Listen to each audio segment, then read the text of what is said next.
అందరికీ నమస్కారం. ఏదైతే ముంబైకి చెందినటువంటి సినీ నటి కాదంబరి జత్వానికి సంబంధించినటువంటి అక్రమ కేసులకు సంబంధించినటువంటి కీలక పరిణామం నిన్నటి రోజున చోటు చేసుకుంది. ఏంటి ఈ అంశానికి సంబంధించినటువంటి లోతుగా మనం మాట్లాడుకునేటువంటి ప్రయత్నం చేస్తే, జత్వాని అక్రమ అరెస్టు కేసులో ముగ్గురు ఐపీఎస్లపై వేటు, సీతారామాంజనేయులు, కాంతి రాణా టాటా, విశాల్ గున్నిపై సస్పెన్షన్.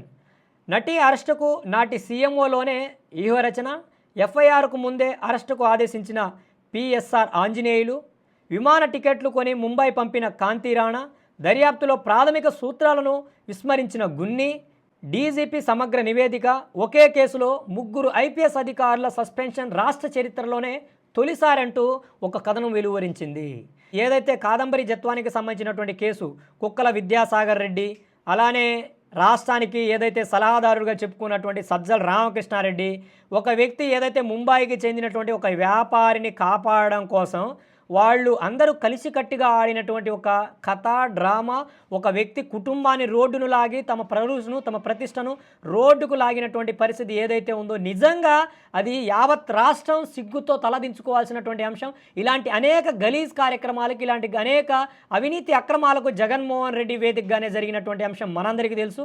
అయితే ఆ అంశంలో ఏదైతే ప్రధాన పాత్ర పోషించినటువంటి సీతారామాంజనేయులు, కాంతి రాణా టాటా, విశాల్ గున్నిపై రాష్ట్ర ప్రభుత్వం ఏదైతే డీజీపీ గారు ఇచ్చినటువంటి నివేదికను ఆధారం చేసుకుని సస్పెన్షన్ వేటును వేసింది.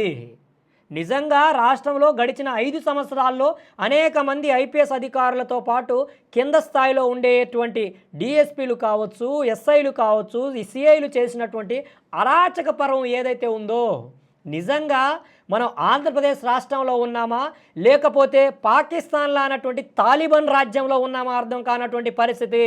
మాట్లాడితే కేసులు, ప్రశ్నిస్తే కేసులు, ఏదైనా ఎక్కడికైనా వెళ్ళి ఏదైనా ఒక కార్యక్రమం గురించి అడుగుదామంటే కేసులు.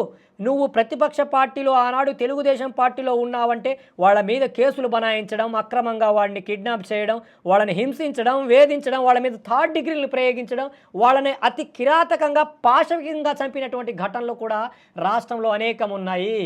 ఈరోజు వైఎస్ఆర్సీపీ పార్టీకి చెందినటువంటి అనేక మంది నాయకులు, వాళ్లే ఎమ్మెల్యేలు కావచ్చు, ఎమ్మెల్సీలు కావచ్చు, మంత్రులు ప్రత్యక్షంగా హత్యలలో, కిరాయి హత్యలలో మర్డర్లు చేసి, మానభంగాలు చేసి, శిరోమండలాలను చేసి, ఎస్సీ ఎస్టీ బీసీ మైనార్టీ ప్రజలను వేధించి హింసించినటువంటి ఘటనలు అనేకం కోకొల్లుగా ఉన్నాయి.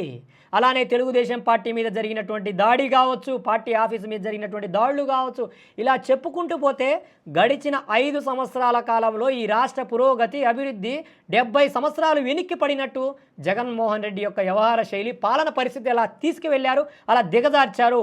అందుకు మచ్చు లాంటి ఒక ఉదాహరణే ఈ యొక్క జత్వానికి సంబంధించినటువంటి కేసు. ఎక్కడ ఏ ఆంధ్రప్రదేశ్ రాష్ట్రానికి సంబంధించినటువంటి వ్యక్తి, ఆంధ్రప్రదేశ్ రాష్ట్రంలో కనీసం తనకు సంబంధ బాంధవ్యాలు లేనటువంటి జత్వాని మీద ఎవడో కుక్కల విద్యాసాగర్ రెడ్డి కంప్లైంట్ చేయడం ఏంటి, ఆమె మీద కేసును బనాయించడం ఏంటి, ఆ కేసులో ఆమెను ముంబై వెళ్ళి కిడ్నాప్ చేసి సాక్షాత్ ఐపీఎస్ అధికారులు కిడ్నాప్ చేసి తీసుకురావడం ఏంటి? అసలు నిజంగా ఈరోజు చట్టానికి అనుకూలంగా వీళ్ళు పనిచేశారా, చట్టానికి లోబడి వీళ్ళు పనిచేశారా, supreme law of the land భారత రాజ్యాంగానికి వీళ్ళు లోబడి పనిచేశారా, లేకపోతే జగన్మోహన్ రెడ్డి యొక్క రాజారెడ్డి రాజ్యాంగానికి లోబడి పనిచేశారా అనేది చాలా క్లియర్గా అర్థమవుతా ఉంది. ఈరోజు జత్వానినే కాదు, రఘురామ కృష్ణరాజు గారు కావచ్చు, ఇలా రాష్ట్ర వ్యాప్తంగా చెప్పుకుంటే అనేక మందిని సిఐడి కావచ్చు, అనేక కేసుల్లో అక్రమంగా, అనధికారికంగా కేసులను చేర్చి వారిని కిడ్నాప్ చేసి వాళ్ళ మీద 3rd డిగ్రీలను ప్రయోగించి వాళ్ళని చంపేటువంటి కుట్రలను చేసింది గడిచిన ప్రభుత్వం. అలాంటి అనేక కుట్ర కోణాల మీద కూడా ఇప్పటికే సిఐడికి సంబంధించినటువంటి గతంలో పనిచేసినటువంటి సిఐడి చీఫ్ల మీద కూడా ఈరోజు విచారణ జరగవలసినటువంటి అంశం ఉంది. సిఐడి కేంద్రంగా జరిగినటువంటి అక్రమాలేంటి, అవినీతులేంటి, సెటిల్మెంట్లేంటి, రాజకీయ కుట్ర కోణాలేంటి, వీటన్నిటికి సంబంధించినటువంటి సుదీర్ఘమైనటువంటి విచారణ జరపవలసినటువంటి అవసరం కూడా ఈరోజు రాష్ట్ర ప్రభుత్వం మీద ఉంది.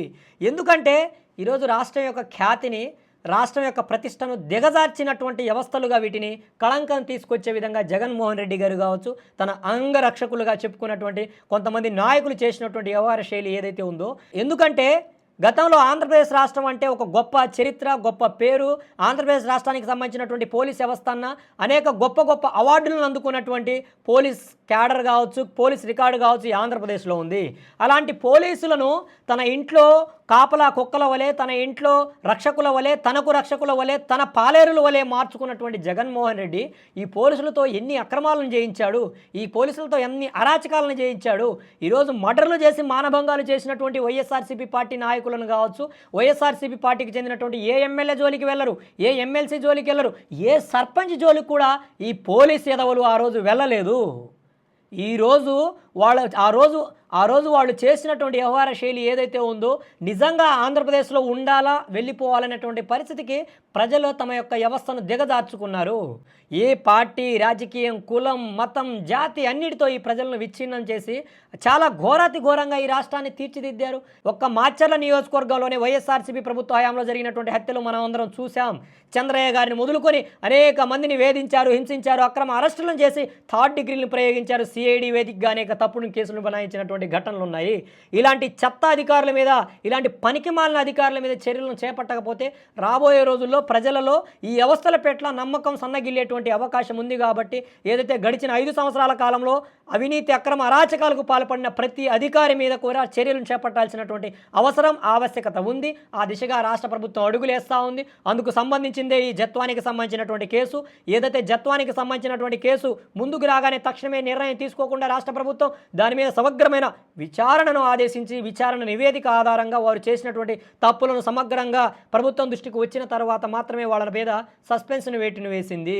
ఆ రోజు జగన్మోహన్ రెడ్డి కేవలం ఏబి వెంకటేశ్వరరావు గారు తెలుగుదేశం ప్రభుత్వ హయాంలో ఇంటెలిజెన్స్ చీఫ్గా పనిచేశారని ఒకే ఒక కారణంతో ఏబి వెంకటేశ్వరరావు గారిని అకారణంగా సస్పెండ్ చేశారు. ఈరోజు చంద్రబాబు నాయుడు గారు అలా అనధికారికంగా, అనాలోచితంగా నిర్ణయం తీసుకునేటువంటి వ్యక్తి కాదు. ఈ రాష్ట్ర ప్రయోజనాల కోసం, ఈ రాష్ట్ర పురోగతి కోసం, ఈ రాష్ట్ర అభివృద్ధి కోసం నిరంతరం కంకణం కట్టుకొని తన జనన నుంచి రేపటి వరకు కూడా తను పోరాటం చేస్తున్నటువంటి వ్యక్తి. అందుకే ఈరోజు డీజీపీ గారు ఇచ్చినటువంటి నివేదిక పరంగానే రాష్ట్ర ప్రభుత్వం ఇప్పటికే డిఓపిటికి సమాచారాన్ని అందించింది. ఈ 3 ఐపీఎస్ అధికారులను కూడా ఇది సంచలనం. రాష్ట్ర చరిత్రలోనే మొదటిసారి ఒకేసారి 3 ఐపీఎస్ అధికారులను సస్పెండ్ చేసినటువంటి ఘటన నిజంగా ఒక రాష్ట్ర వ్యాప్తంగానే కాదు, దేశవ్యాప్తంగా కూడా సంచలనంగా మారింది. ఎందుకంటే దేశవ్యాప్తంగా చూసుకున్నా ఇది రెండవసారో మూడోసారి జరిగినటువంటి నిర్ణయమే. నిజంగా ఇది ఒక చరిత్రాత్మకమైనటువంటి నిర్ణయం. ఏదైతే కాదంబరి జత్వానికి సంబంధించి లోతైనటువంటి అధ్యయనం జరుగుతుంది, లోతైనటువంటి విచారణ జరుగుతూ ఉంది. రాబోయేటువంటి 2-3 రోజుల్లోనే కీలకమైనటువంటి అరెస్టు జరిగేటువంటి అవకాశం ఉందనేటువంటి సమాచారం కూడా అందుతూ ఉంది. మరి ఏం జరుగుతుంది? ఈ కుక్కల విద్యాసాగర్ రెడ్డి మరి ఈ విచారణలో ఏం చెప్పారు? ఆయనకు సంబంధించి మరి సజ్జల రామకృష్ణారెడ్డి నుంచి మాజీ ముఖ్యమంత్రి జగన్మోహన్ రెడ్డికి వ్యవహారంలో ఏముంది? అలానే ఈ ఐపీఎస్ అధికారుల వ్యవహారం ఇప్పటికే బయటపడింది. మరి జగన్మోహన్ రెడ్డి చెప్తేనే వీళ్ళు చేసుంటారు కదా. సాదాసీదా కుక్కల విద్యాసాగర్ రెడ్డి చెప్తే వీళ్ళు చేయరు కదా.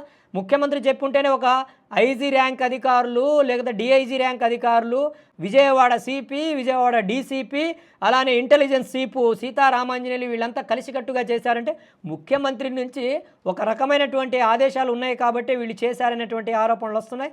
మరి ఈ కేసులో రాబోయే రోజుల్లో ఈ 3 ఐపీఎస్ అధికారుల మీద కేసులు బనాయిస్తారా, కేవలం సస్పెన్షన్తోనే సరిపెడతారనేది వేచి చూడాలి. మరి ఏం జరుగుతాయి? ఇలాంటి వ్యవహార శైలి ఇప్పటికైనా అధికారులు మార్చుకోండి. ఇది సరైనటువంటి వ్యవహార శైలి కాదు. రాజ్యాంగానికి లోబడి, చట్టానికి లోబడి, ప్రభుత్వ విధి విధానాలకు లోబడి మీరు కార్యక్రమాలు చేయండి, మీ విధులను నిర్వర్తించండి. చట్టాన్ని అతిక్రమించి మీ ఇష్టానుసారంగా చేస్తామంటే ఈరోజు భారత రాజ్యాంగం ముందు ఏదైతే ఆర్టికల్ 14 ఉంటుంది, ఆర్టికల్ 14 ప్రకారం చట్టం ముందు అందరూ సమానులే. నువ్వు ఐపీఎస్ కావచ్చు, ఐఏఎస్ కావచ్చు, ఎవరైనా కావచ్చు. కొన్ని రోజులు నువ్వు చేసినటువంటి అక్రమాలు, అరాచకాలు కొనసాగొచ్చేమో, కానీ ఏదో ఒక రోజు సరైనటువంటి ప్రభుత్వం, సరైనటువంటి నాయకుడు వచ్చిన రోజు తప్పకుండా మీ మీద చర్యలు చేపడతారనడానికి ఒక శుభపరిణామం. రాబోయేటువంటి రోజుల్లో కూడా ఐఏఎస్ అధికారులు, ఐపీఎస్ అధికారులతో పాటు రాష్ట్రంలో ఉన్నటువంటి అందరు అధికారులు కూడా మీ వ్యవహార శైలిని మార్చుకొని ఈరోజు తెలుగుదేశం కూటమి ప్రభుత్వం రాష్ట్రంలో పాలన కొనసాగుతూ ఉంది.